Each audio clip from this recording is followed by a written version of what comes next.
Assalamualaikum warahmatullahi wabarakatuh. Kami dari kelompok 3 akan menjelaskan tentang layouting map. Nama saya Faigas Parabani dengan NIM 3031 2324 1010 3031. Oke, di sini kita lihat skino dulu. Kita diminta untuk ada primary map sama map title dulu. Oke. Akan kita lakukan dua itu terlebih dahulu. Pertama, kita akan ke toolbox di sisi kiri sini. Lalu kita cari yang add map.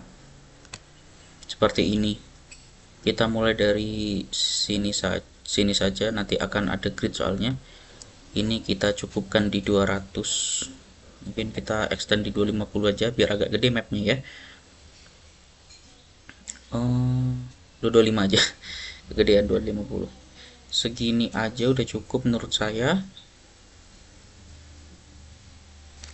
Oke, seperti ini. Lalu dia akan langsung muncul. Nah, ini kalau misalnya mapnya di sini kurang besar, kita bisa perbesar dengan move item content di sini di toolbox sebelah kiri. Mungkin akan kita zoom sedikit. Oh, maaf. Kebanyakan ya. Nah, waduh.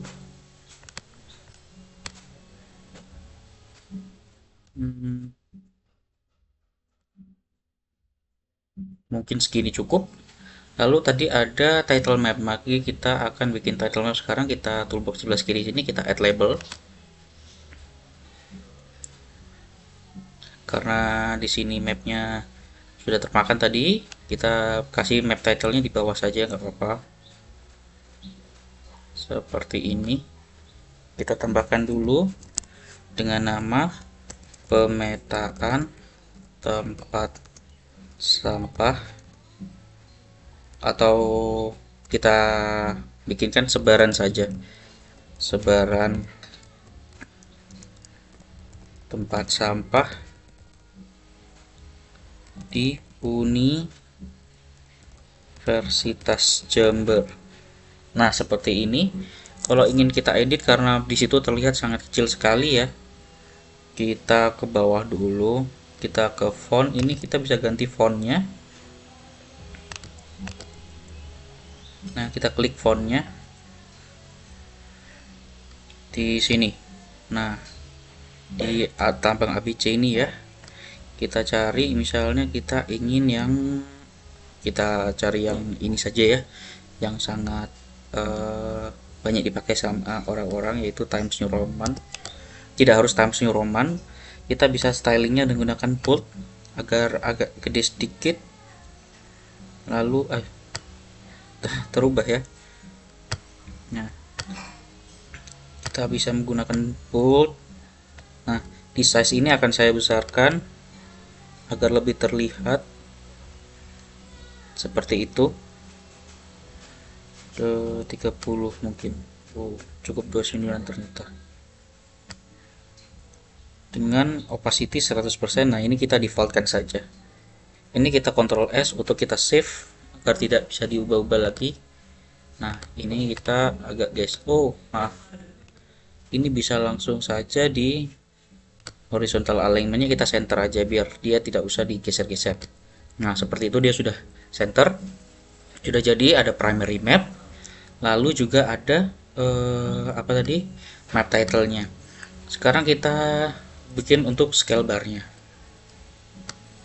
Scale bar dia ada di sini, di toolbox sebelah kiri.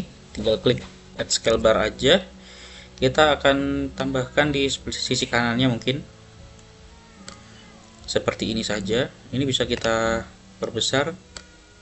Ternyata nggak bisa ya. Kita pilih map 1 dulu. Untuk ini kita pakai biasanya saya pakai double box seperti ini dengan unitnya biasanya meter. Ini bisa kita ganti ke kilometer juga bisa, kita ganti ke feet juga bisa, sesuai keinginan kita. Bahkan kita bisa ganti ke milimeter. Saya biasanya pakai yang meter.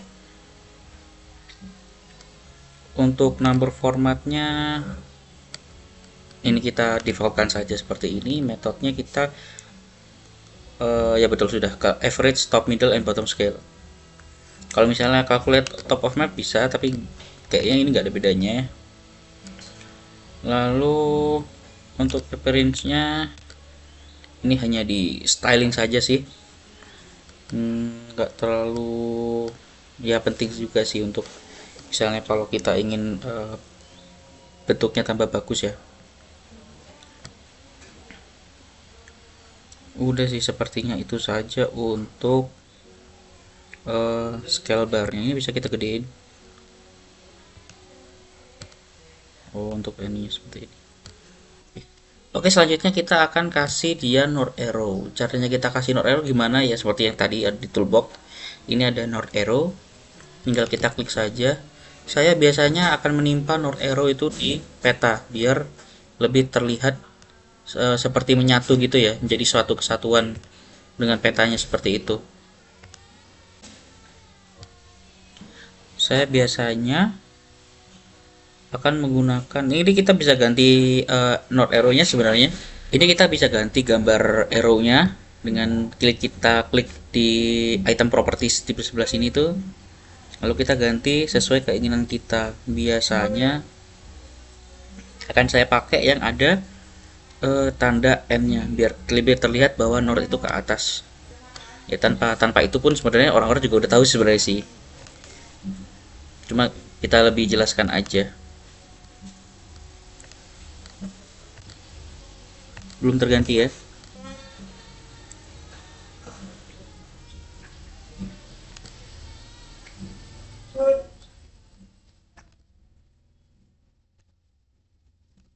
Sudah seperti ini.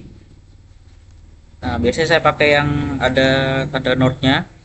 Nah, itu kita juga bisa ubah-ubah warnanya seperti ini. Misalnya kita fill color-nya kita akan ganti ke warna yang kita standar color aja, yang kita B mungkin yang biru. Lalu stroke color-nya kita bisa tetapkan hitam atau kita bisa ke putih seperti ini. Nah, seperti ini lebih, menurut saya lebih keren ya. Sesuai selera aja sih sebenarnya. Tinggal seperti itu. Oke, selanjutnya kita akan membuat neatline di peta-petanya. Biasanya kalau saya menggunakan neatline di peta itu saya akan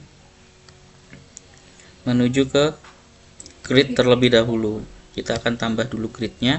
Lalu kita di sini klik tambah ya, lalu kita modify gridnya. Nah, lalu saya akan tambahkan frame di sini untuk neatline-nya agar lebih terlihat. Biasanya sih saya pakai yang zebra nautical. Seperti ini nanti akan jadinya. Tidak terlalu kelihatan ya ternyata. Ya, bisa kita ganti ke zebra aja kalau gitu. Untuk frame-nya kita modify grid lagi. Kita bisa pakai zebra yang ini. Mungkin frame marginnya agak gedean. Nah, seperti ini misalnya. Lalu ini kita frame size-nya kecilkan.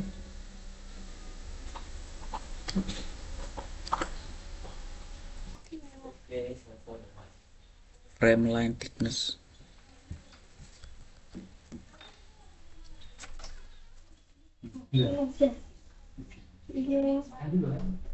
mau bahas itu tuh.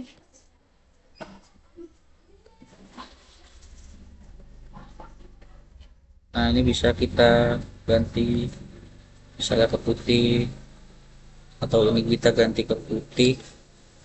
Ini yang hitam. Saya kurang paham ya kenapa di laptop ini tuh ketika dijadikan zebra dia nggak berbentuk zebra gitu ya.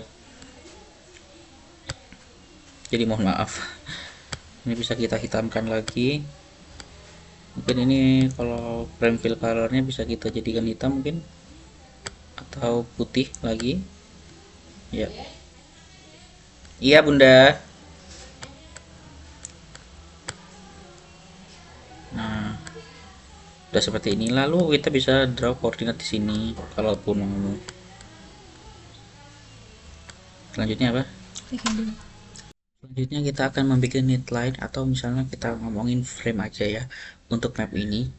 Jadi kita langsung akan ke ini dia. Kita tambahkan grid dulu tadi seperti tadi. Lalu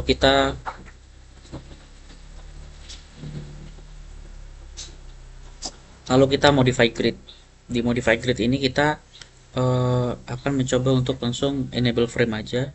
No frame di sini kita ambil biasa zebra seperti itu. Lalu agar untuk memunculkan framenya, maka kita akan bikin grid terlebih dahulu. Gridnya, grid type-nya kita solid aja. Nah, di situ kan terlihat jelas ya, ada putih-putihnya seperti zebra gitu. Untuk grid type-nya solid aja. CRS-nya kita gunakan use map CRS karena di map tadi kita udah setting bahwa dia itu EPSG ini yang WGS 84.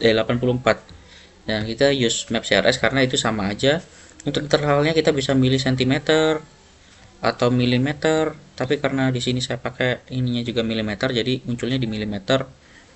Lalu XY-nya kita bisa untuk di XY-nya kita bisa set di 2525. Biasanya sih juga bisa di set ke 50, maaf 50 dan 50 seperti ini. Cuman dia lebih besar, tergantung penglihatan aja sih. Biasanya saya pakai 50-50 juga udah tidak apa-apa. Oke, untuk itu langsung kita tambahkan juga draw koordinatnya. Saya biasanya pakai desimal, biasanya parameternya pakai DMS ya, cuman karena di sini formatnya nggak muncul, jadi saya pakai desimal dulu aja. Kita ini yang left kita ini arahnya ya, ini arahnya agar dia itu sejajar seperti map. Jadi kalau mapnya dilihat dari segala arah, kita juga udah tahu koordinatnya. Kita pakai aja yang boundary direction. Ini juga pakai boundary direction. Topnya juga kita pakai boundary direction. Yang bottom juga horizontal sebenarnya sudah gak apa-apa karena memang boundary directionnya memang seperti ini, tapi kita pakaikan aja. Distance from top frame kita bisa ubah seperti apa, namun karena di bawahnya itu ada judul, jadi saya pakai yang 1 mm aja, jadi koordinatnya itu masih terlihat dengan jelas seperti itu. Mungkin selanjutnya akan dilanjutkan oleh teman saya. Perkenalkan, nama saya Reja Mandarima dari kelas GIS A, yaitu dengan NIM akhir 3027. Di sini saya akan menjelaskan bagaimana cara menambahkan legenda. Yang pertama adalah kita dapat mengklik ini, lalu kita dapat terkantor di sini. Nah, di sini kita dapat menambahkan judul legenda. Terus untuk yang bawah kita dapat mengedit dengan tidak mencentang auto update. Di sini kita menulis titik menggunakan fokus map. Lalu yang bawah titik menggunakan FB map. Terus yang OpenStreetMap ini kita dapat mengganti dengan nama wilayahnya, yaitu Universitas Indo.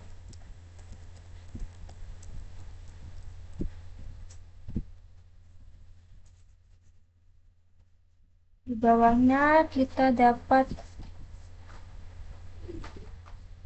mengganti fontnya hingga agak gede dikit.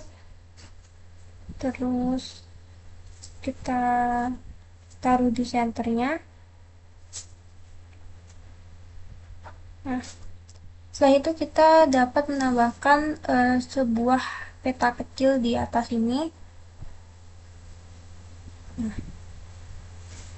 di sini merupakan letak dari Universitas Jember yang dapat terlihat di map Provinsi Jawa Timur. Sekian dari saya, bisa dilanjutkan oleh teman saya. Baik, selanjutnya perkenalkan, nama saya Hilda Zufatul Hariri dengan NIM 3011. Selanjutnya di sini saya akan menjelaskan cara untuk menambahkan map kredit, di mana map kredit itu berfungsi sebagai menampilkan sumber data, pembuatan data, tanggal observasi, dan juga proyeksi. Nah, mengapa map kredit itu penting? Karena dari sini kita bisa tahu keaslian dan tanggung jawab dari pembuatan peta. Dan pembuatan map kredit sendiri yaitu dengan cara meng-add label, lalu kita taruh di sini dan kita tulis secara manual apa aja yang harusnya ada di map kredit. Yang pertama yaitu elemen yang kita pakai yaitu data observasi lapangan manual,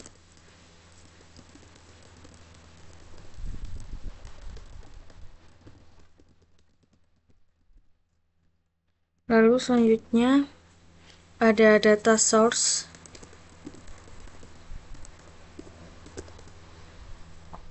Data source itu sumber data, yaitu kita berasal dari observasi lapangan primer.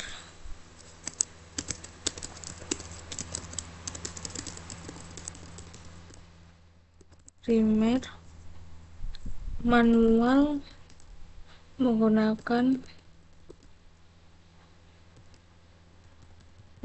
berupa titik.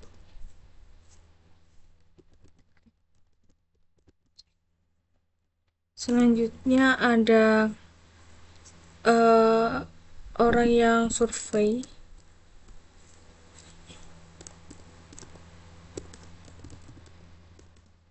Di sini terdapat Hilda,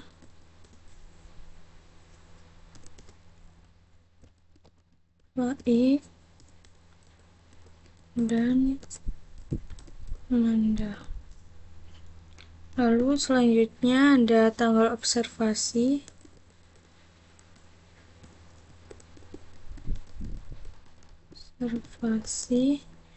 Yaitu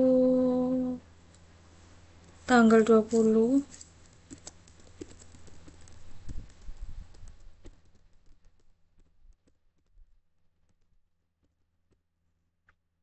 Lalu selanjutnya ada perangkat lunak yang kita gunakan saat observasi. Kita menggunakan 3, yaitu locus map, SB map, dan juga QField for QGIS. Lalu base map yang kita gunakan yaitu OSM, OpenStreetMap,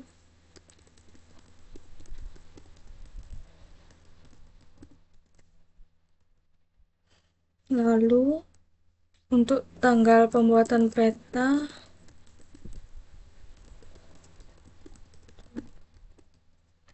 yaitu 26 Oktober 5.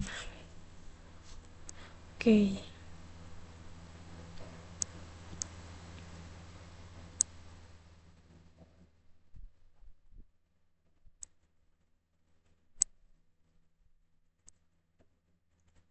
Ini kita bisa mengatur stylishnya.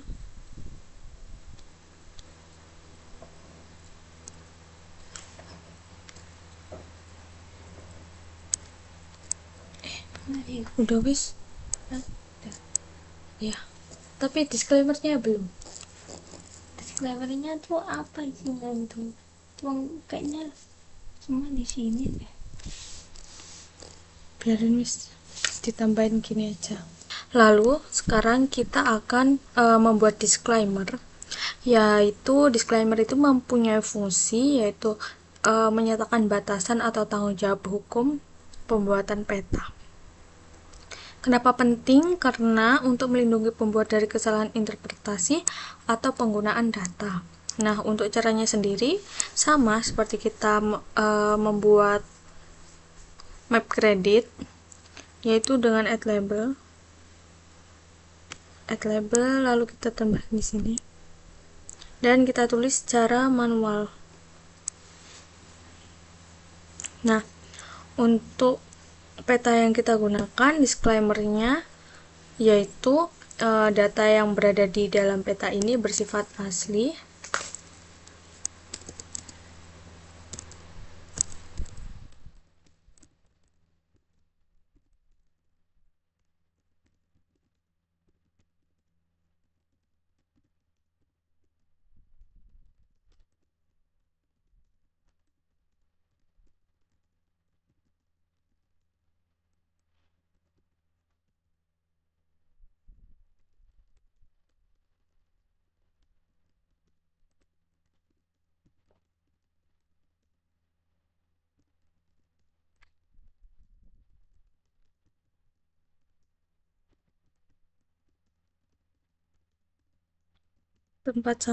Karena data yang kita ambil dari peta ini bersifat asli karena kita melakukan observasi secara langsung pada titik-titik tempat sampah pada Universitas Jember.